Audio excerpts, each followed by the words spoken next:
Regardez-moi ce FTO mélangé. On va même le mélanger un peu plus pour être bien sûr. Sur cette face, j'ai gris, vert, blanc, orange. Là derrière, gris, blanc, vert, orange. Pareil, pareil. Maintenant, je prends une autre face, une des 4 que j'ai pas encore faites. Rouge, bleu, violet, jaune. Ici, là il n'y a pas de bleu, mais il y a quand même rouge, jaune, violet. Rouge, jaune, violet, bleu. Et violet, rouge, bleu, jaune. Donc ça c'est un peu bizarre, c'est une caractéristique du FTO, c'est qu'il y a en fait ce qu'on appelle 2 orbites. Alors ça va dépendre des pièces, mais en pratique ça veut dire qu'en fait les faces ne peuvent avoir que 4 couleurs parmi les 8. Donc celle-ci, celle qui est derrière et les deux là, elles ont en fait toujours les 4 mêmes couleurs, qui sont en fait les couleurs des 3 derniers triplets, rouge, bleu, violet, et la face jaune. Et ensuite, les autres faces, donc celle-ci, celle-ci, celle-ci, celle-ci, elles vont avoir toujours les mêmes 4 couleurs, qui sont blanc, vert, orange, gris. C'est en fait les couleurs de la face blanche par laquelle on commence, et les couleurs des 3 premiers centres, qu'on fait au début de la résolution. Donc ça, c'est une caractéristique un peu bizarre du FTO.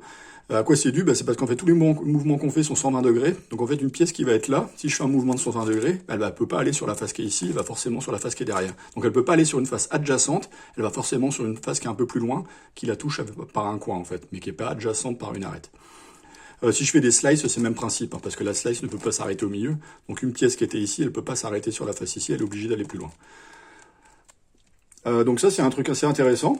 En pratique, qu'est-ce que ça va changer pour nous? Alors déjà, si un jour vous popez votre FTO, faut pas le remonter n'importe comment. Alors qu'est-ce que ça veut dire? Les triangles, faut forcément les mettre sur la bonne face. Donc là, si j'ai un triangle vert, faut pas que je le remette ici, sinon j'arriverai jamais à le résoudre. Donc ça veut dire que si jamais un jour je pop une pièce, il va falloir que je regarde les pièces qu'il y a autour pour savoir si la pièce va sur cette face-là ou sur la face latérale. Pour les arêtes, ça veut dire que les arêtes, en fait, je vais pouvoir les mettre dans un sens, mais pas dans l'autre. On pourra pas avoir de flip. Donc il faudra faire attention. Les coins, c'est un peu plus compliqué parce qu'il y aura aussi des histoires d'orientation. On verra ça dans la vidéo sur les flips, etc. Et pour finir, s'il y en a qui un jour veulent faire du FTO blind, alors du coup, qu'est-ce que ça implique? Alors on a 6 coins sur le FTO, mais en fait, avec ces histoires d'orbite, ce que ça veut dire, c'est que quand on va faire de la mémorisation de nos coins, en fait, ce coin-là, on pourra pas l'envoyer tourner d'un quart de tour, parce que sinon le blanc qui est ici va être sur la face bleue où il n'y a pas de blanc. Donc en fait, les coins ont que 2 orientations possibles. Donc 6 coins fois 2 orientations, ça fait 12 lettres uniquement pour mémoriser la position des coins sur un FTO. Les arêtes, en fait, si on compte les arêtes, il y en a 3 par face, donc ça fait x 8, parce qu'il y a 8 faces, ça fait 24 arêtes, mais divisé par 2 parce qu'elles ont 2 côtés. Donc il y a 12 arêtes, et en fait, on n'aura que 12 lettres parce qu'on ne pourra pas envoyer une arête à l'envers, vu qu'on ne peut pas flipper une arête, sinon elle changeait d'orbite. L'arête ici, je ne peux pas envoyer le violet là parce que c'est pas sur mon côté. Et pour les triangles, là les triangles en fait il y en a 3 par face, donc ça fait 24.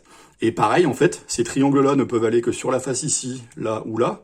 Donc il y aura que 12 positions possibles pour chacun des triangles. Mais par contre on aura 2 mémorisations pour les triangles. On en aura une pour cette orbite-là, et ensuite on en aura une pour l'autre orbite. Donc bon, je n'ai jamais fait de FTO blind, mais si jamais j'en fais un jour, je trouve que ça pourrait être marrant quand même.